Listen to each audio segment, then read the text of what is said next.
Hello and welcome to Jolineknitsalot. This is my show about knitting and crafting and the things I get up to here in Edmonton, Alberta, Canada. It is the middle of November and I'm starting to think about holiday things, to be honest with you. And if we can't be honest, then who can? I don't think I'm going to be knitting a lot of Christmas gifts this year. There have been years in the past where I start my Christmas knitting in September. I've got a plan, I stick to it.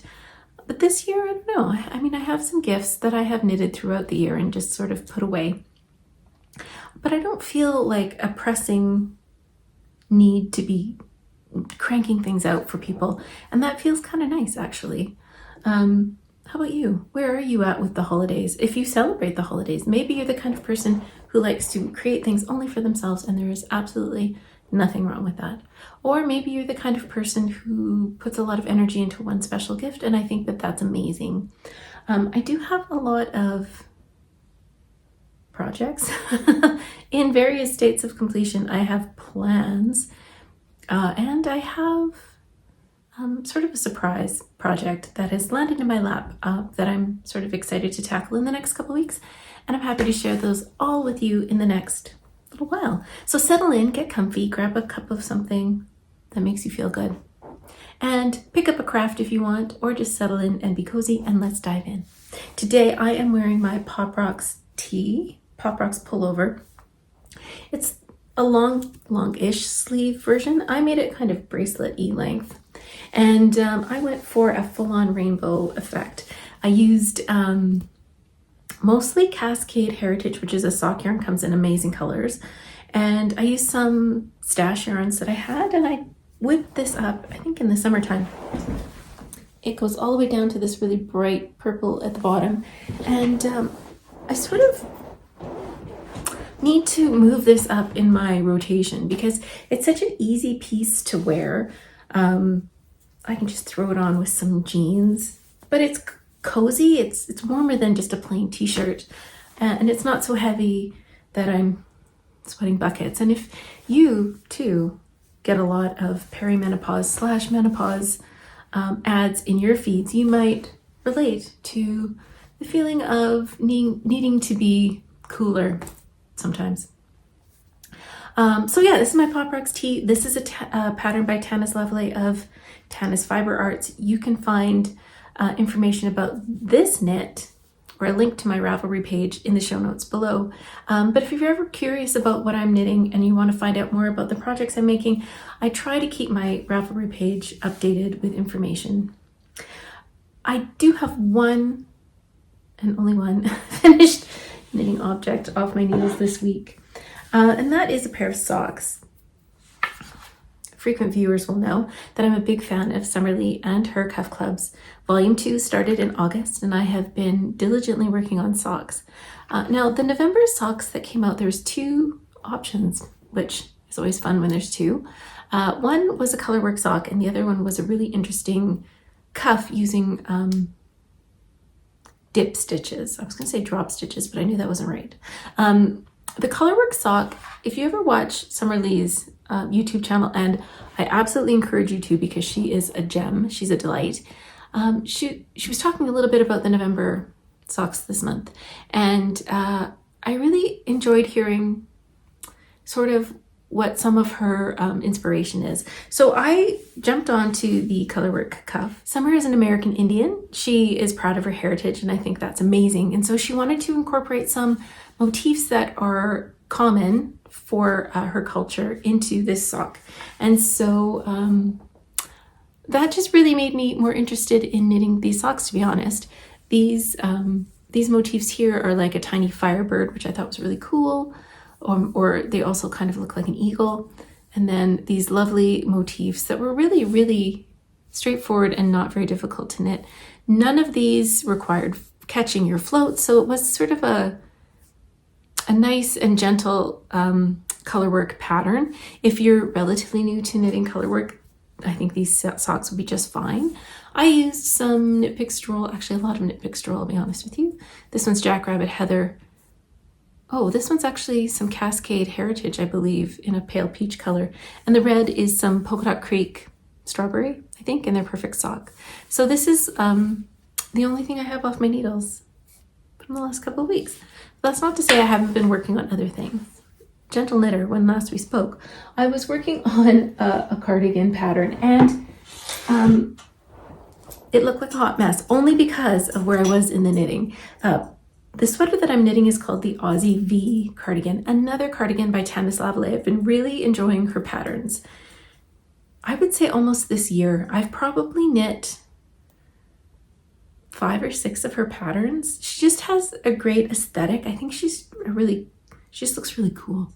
And her patterns are easy to wear and very comfortable, much like this one, this drop sleeve t-shirt, which is I guess a style of sweater that I hadn't really knit a lot in the past, but this whole drop sleeve, particularly in this like a sleeveless version, but also with the sleeve, is just very easy and comfortable to wear and easy to knit.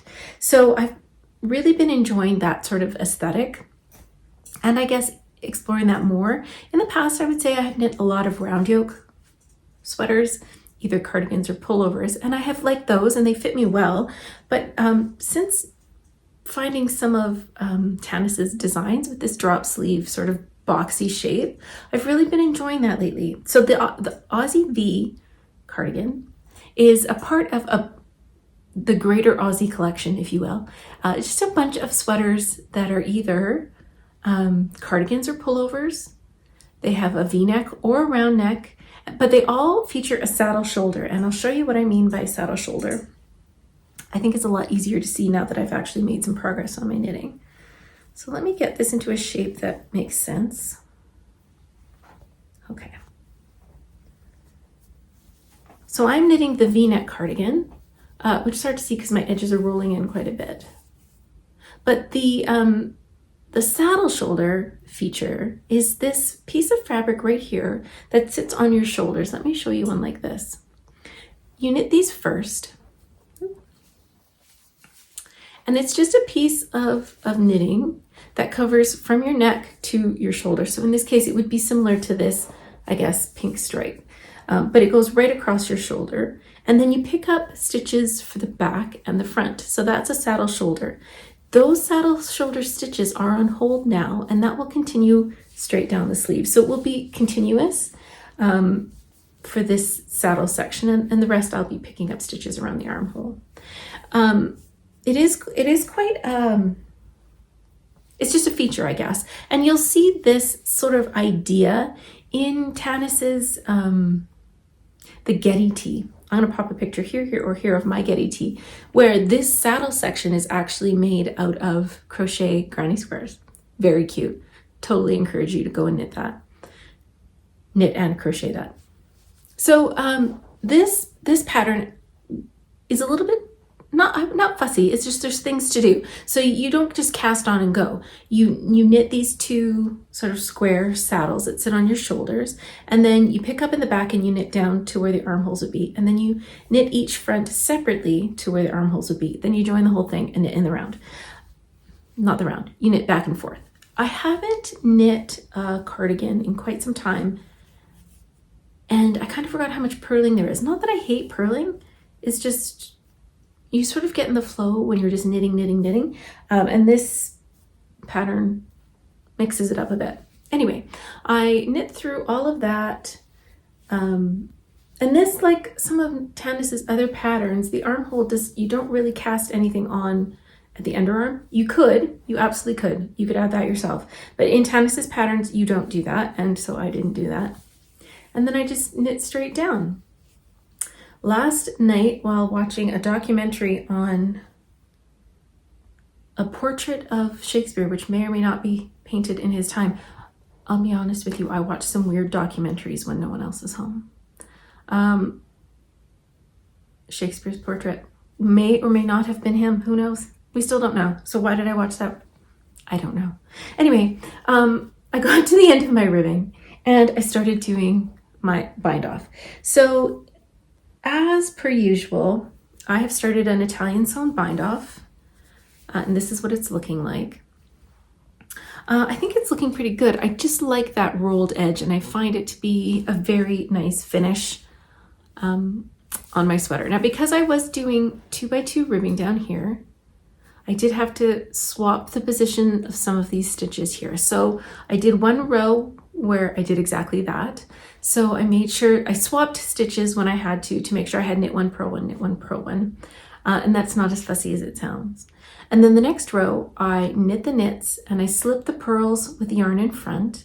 And because I was working back and forth on this cardigan, so you can see there's a big hole. So really it's just back and forth.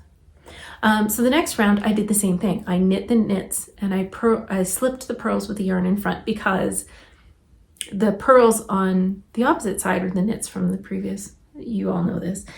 So right now I am in that weird position where I'm just sewing this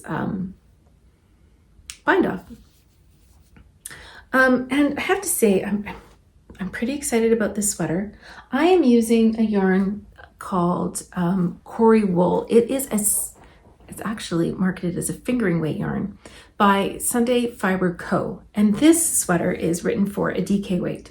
But the way that this yarn, well here, maybe you can see if I hold it up for you a little bit.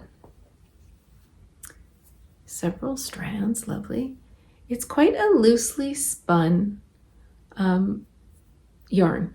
And so I don't know that I would ever class it as a fingering weight. If anything, I would call it a sport. But as you're knitting, it does sort of give you a beefier gauge than I think you would expect from anything labeled fingering weight. So my gauge is sitting at about 5.5 stitches per inch. And I think it's a really lovely gauge. It's not too light. But having said that, like I don't think that my gauge is too fine. You can't really see through, like you can see, I think you can see that I have a hand here, but you can't see the hand through the knitting. So I'm really happy with the gauge that I'm getting. And this yarn from Sunday Fiber Co. comes as a 400 and something meter ball. Let me just see if I can find a label for it. Hold that thought. So this is the label, Sunday Fiber Co. She is a lovely dyer out of Vancouver, BC.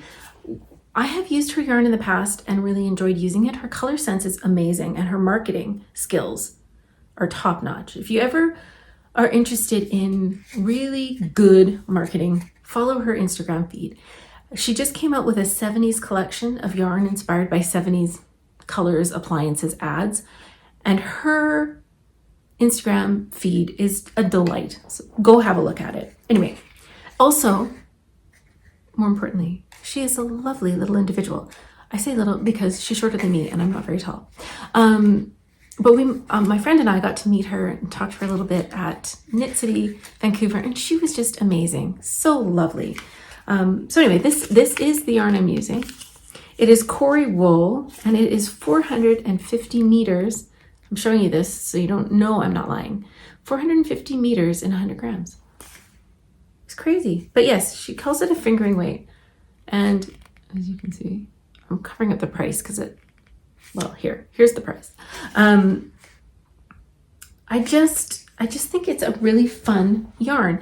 It is a little rustic, but not overly rustic. I have used more sort of farmy, for lack of a better word, yarns in the past. I think it's just really nice to knit with. Anyway, what I wanted to say is that I have knit the whole, like all of this, which is to say the shoulders, the fronts and the back, all of this knitting, and I haven't even used 2 balls yet.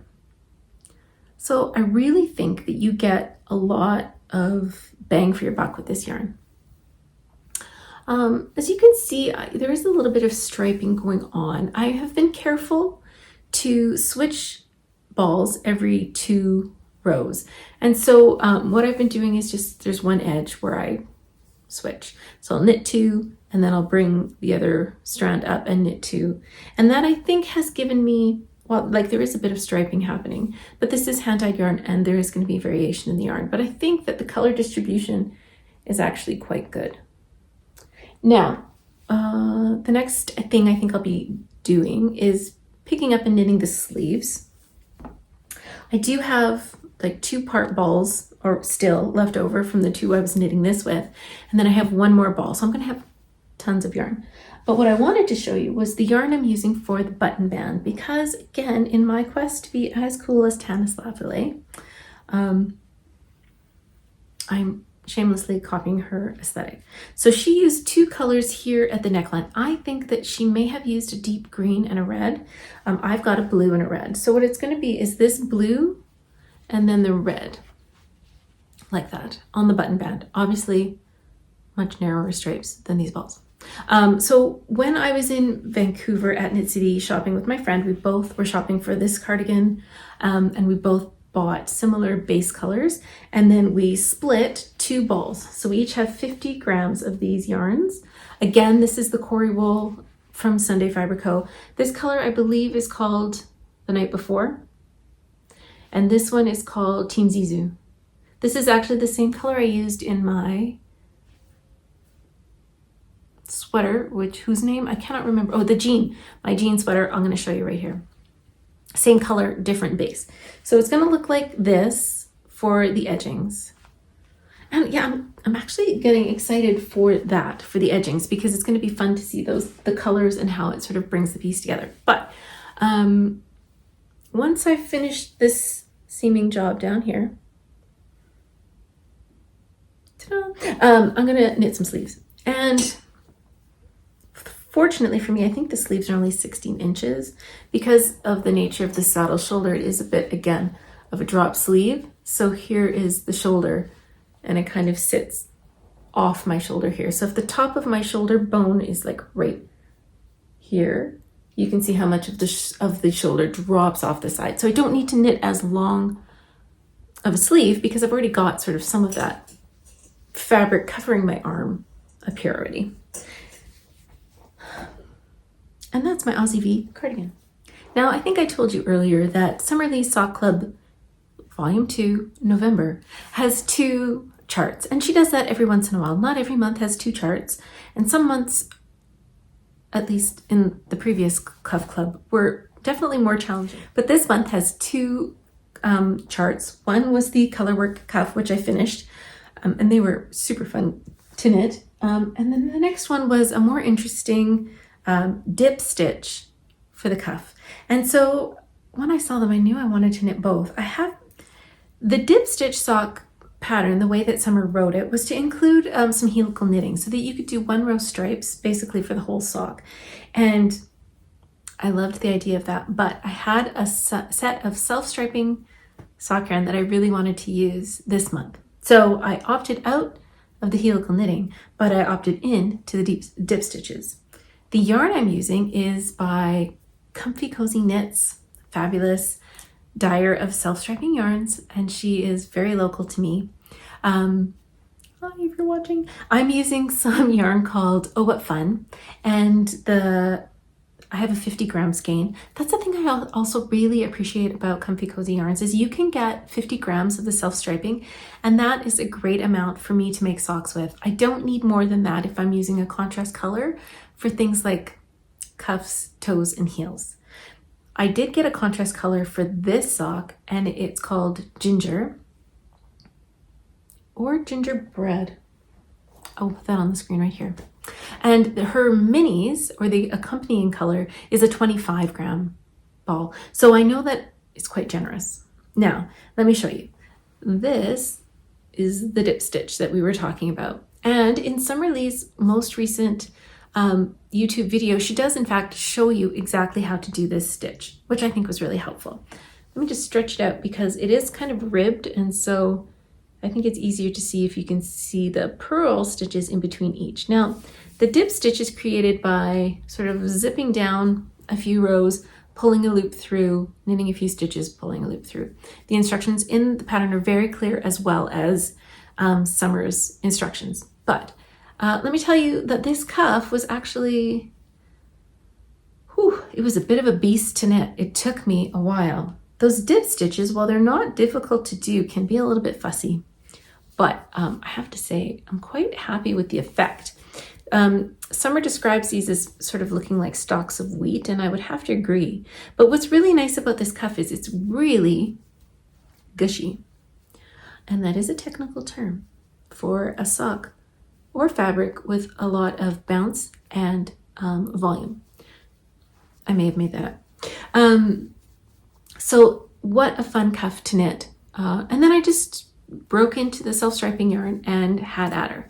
Now I have been using a different heel in this sock particularly. I used a different heel than Summer Lee suggests because I was using self-striping yarn and I wanted a heel that would not interrupt that pattern or the flow of the stripes. So I use the butterfly heel. This is a pattern,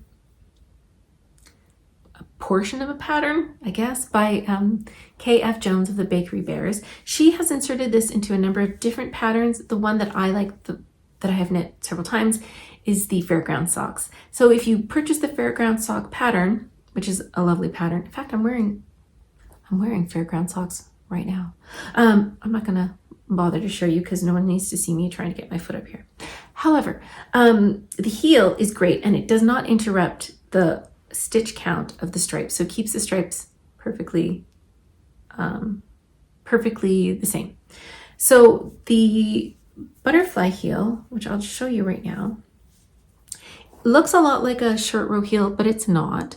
You knit back and forth, and then when you get to the top, you turn around and you start picking up stitches on the edges all the way down.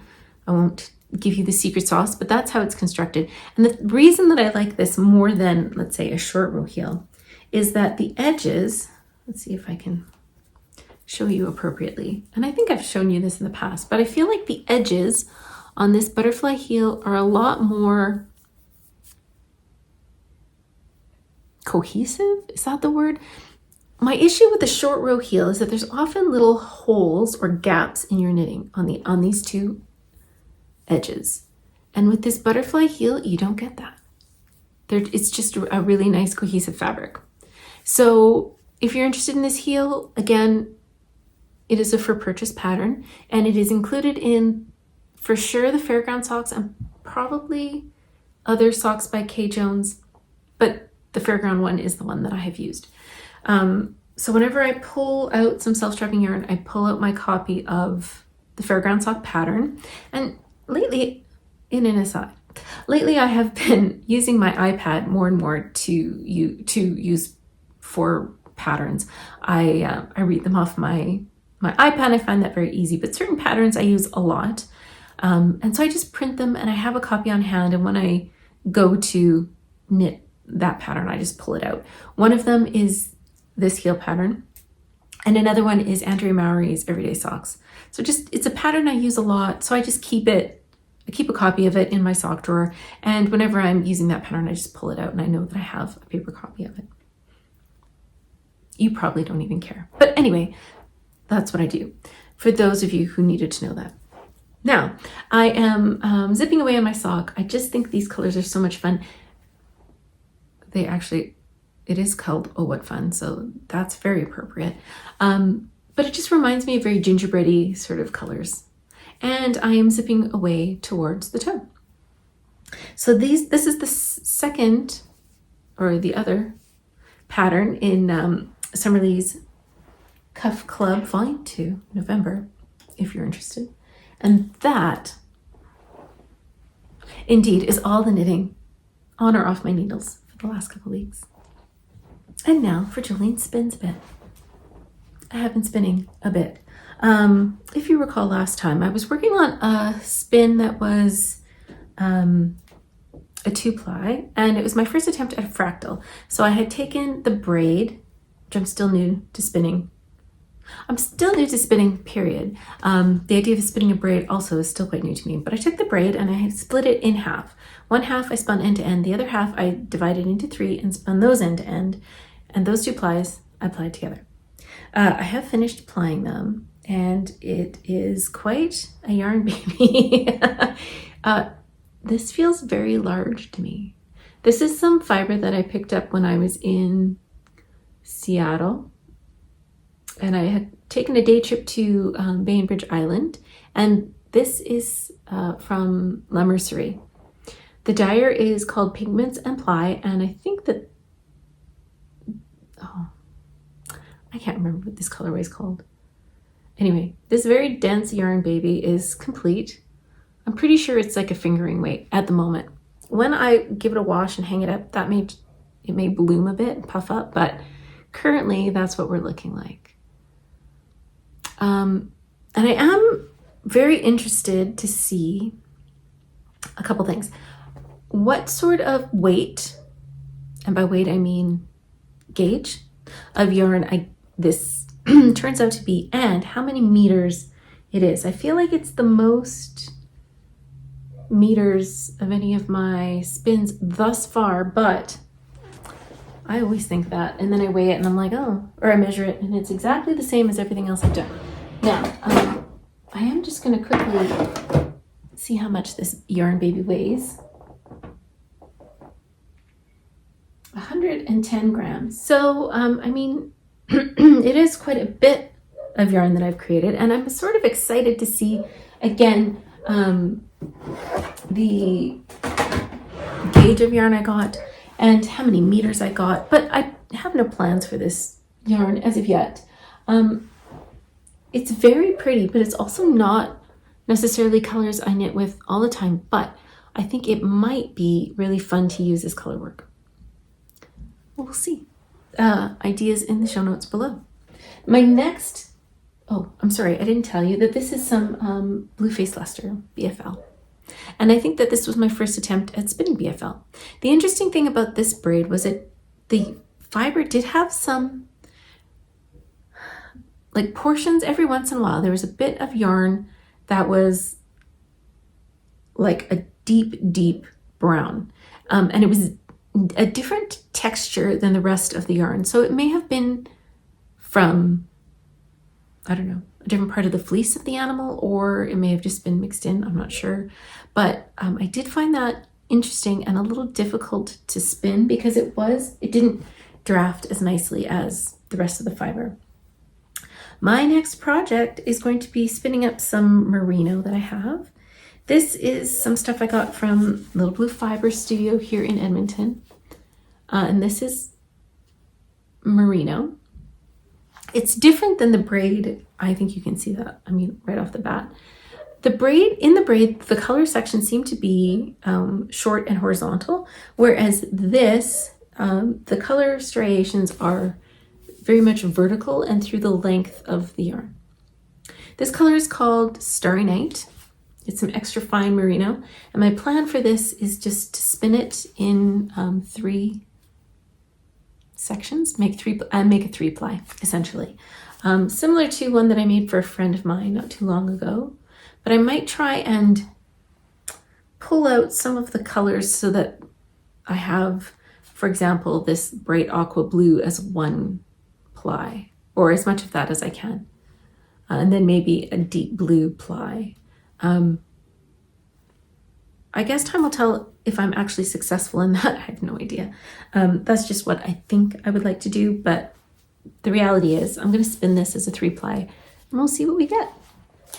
And that is Joline Spins a Bit. As a knitter, I'm sure that you are sometimes asked by people if you will knit them a pair of socks or a sweater if they buy you the yarn. And those requests always seem sort of a lot.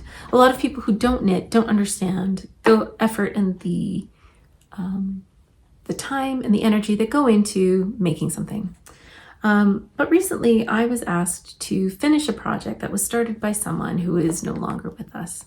And that seemed like a good use of my time. So this request comes via my mom, who lives in a small town in Alberta, not too far away from me actually. But she was asked if she knew anyone who knits and if they would consider finishing a project that was started by their mother, who recently passed away. And I'm kind of looking at this more or less for the first time with you. My understanding is that this is a pattern for a stuffed horse. And let me show you what I have and what I think. Well, we'll just talk about this together. So in this bag that I received is a pattern in a page protector. Now I have to say, this is a very good sign for me because I feel like this was a knitter after my own heart. I also enjoy a good page protector, and she's even used a little bit of yarn to tie the pages together so she doesn't lose anything. Fabulous. I think this is so smart. So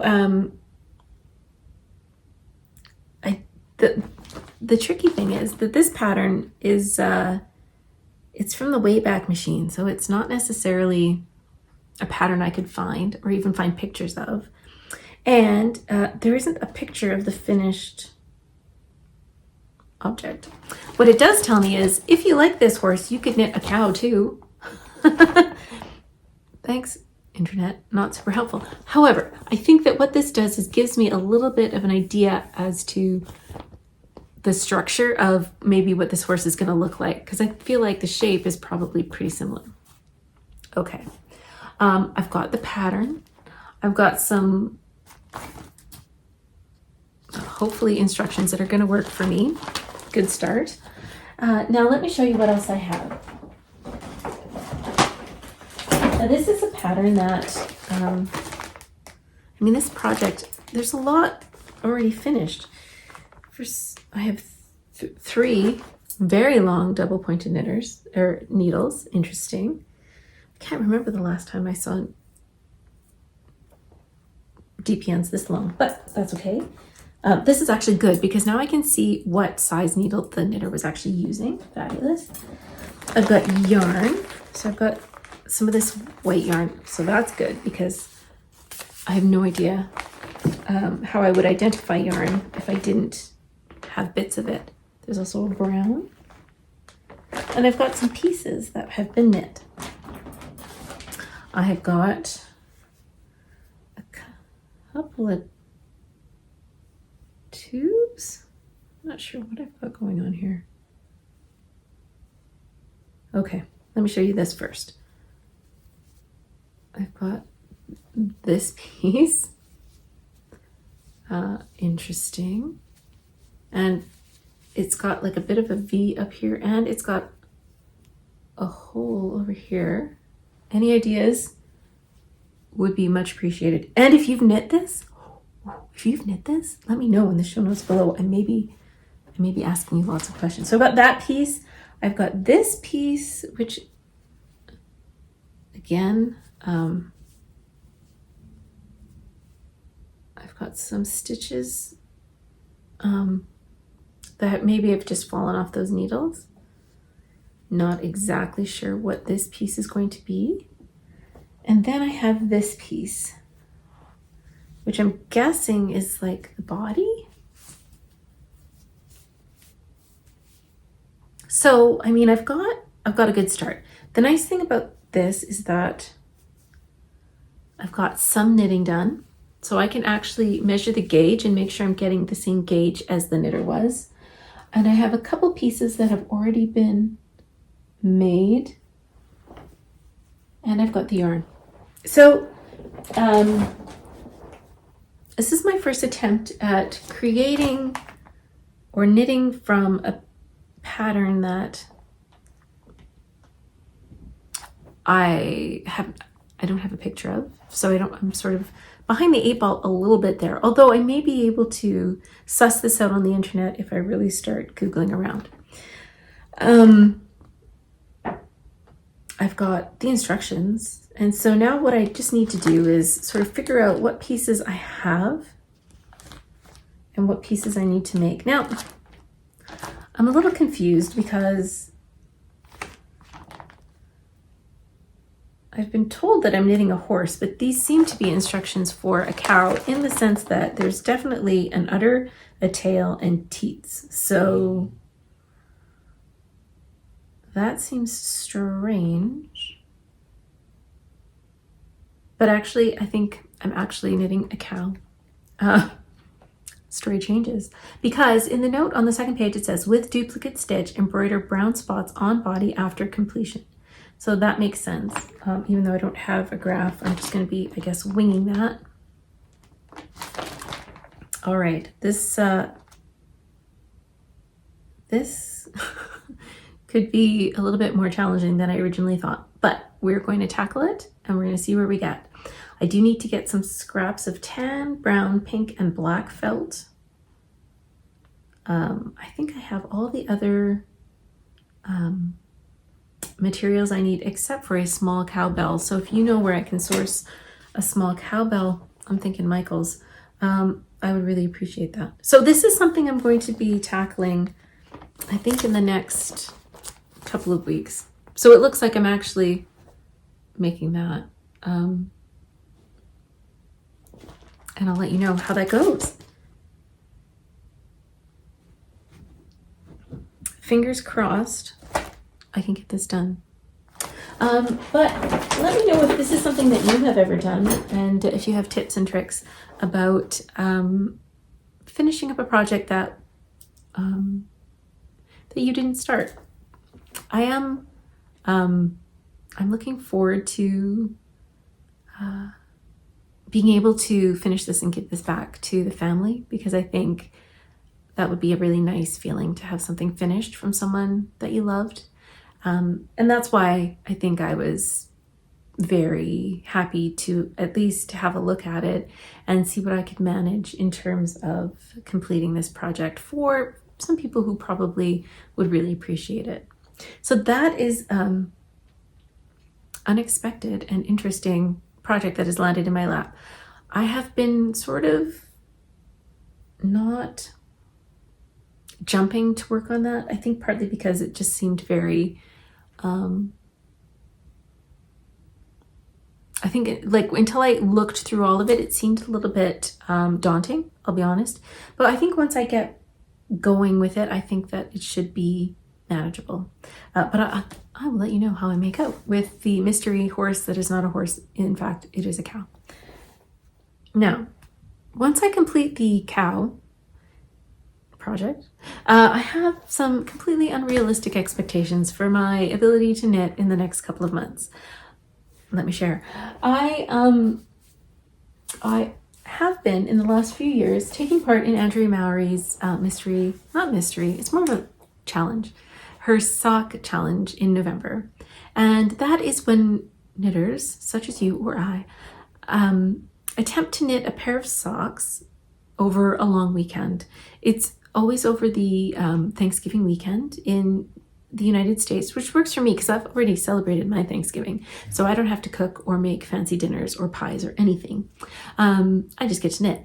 The challenge starts on November, I believe, 26th, which is a Wednesday, and we get to knit all the way till the following Monday.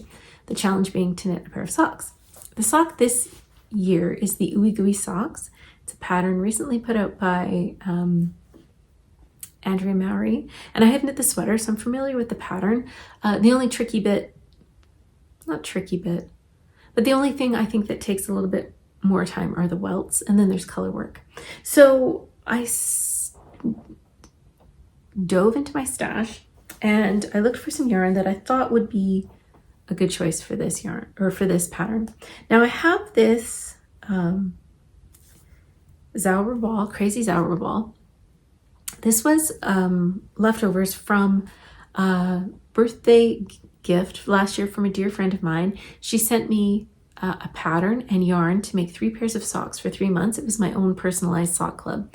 But I have all of this Zauber ball left over, and I think that this would be great for the color work of these Ooey Gooey socks. So that's fun and a good starting point. Now, my issue is to marry a color with this. And I have picked out of the stash 3 selections, and maybe what I'll do is put up a poll on Instagram, and you can all help me choose. But if this is my contrast color, what should my main color be? I have, for a start, this. Whoa, that's pretty. This is quite stark. It is some Knit Plicks Stroll Glimmer, and I have, I think, 3 balls of this in my stash, quite a bit. And it is quite shiny, I think you can see. But I wonder if it's too harsh a contrast for this yarn. So that's like A. B is this, again, Knit Picks Stroll in deep purple. It is quite a vibrant purple. And I thought that would look really nice with this yarn. And then finally, I have, again, Knit Pick Stroll in the Dogwood Heather. I have made so many pairs of socks with this Dogwood Heather, and I love them. But this is a very much softer color. And then the other option I was thinking was just to use a plain white. What do you think? Do you think I should even use this yarn, and should I just go with solids? I would love to hear your thoughts on this. I have not really committed, and I have until November 26th to really firmly decide on my colors. It could be that I use none of these and I go in a completely different direction, but let me know what you think. Would make some fun socks for this November. Now, in other completely unrealistic knitting news, I have committed to some Advent knitting. Now, I've never bought a big Advent calendar where every day you open up a small mini or whatever. That just seems like a lot of yarn to me that I don't have sort of earmarked or an idea of what to make out of it. So this year I have a pair of Advent striped socks, as I do most years. And in fact, I have bought 2 Advent self-striping sock kits. One, I don't have to show you because I believe it's in the mail, and it's from Cozy Knitter. Now, Cozy Knitter does amazing yarn, and I knit her Advent socks every year. And it just requires me to knit a stripe on each sock every day. Totally doable. But of course, then I added another one. Last year, I got the Woolens and Nosh Advent calendar, and I loved it so much that I got it again this year. And this is what it looks like. It comes in this really sweet little bag, and it's based on the Pacific Northwest. So the colors of this painting will be the colors of the stripes of the sock. And I have a solid for heels, cuffs, and toes. And again, this will be knitting a stripe a day. So what I think it's looking like is that my Advent or month of December is just going to be a lot of sock knitting in terms of stripes. But I find that with sock knitting and stripes in particular, it doesn't take me that long to knit a stripe. And so I can crank out a couple of stripes here and there throughout the day, and so that'll be some enjoyable knitting. Then I signed up for another knit along because the more the merrier, I guess. I have been very taken with knitting gnomes, and this year there is an Advent gnome called Nandad, I think, and he is an adventurer, and he's trying to make it home for Christmas. And so every few days through the month of December, or at least leading up to December, Sarah Shira of Imagined Landscapes gives you a piece of the pattern or a bit of his story or maybe a recipe to make.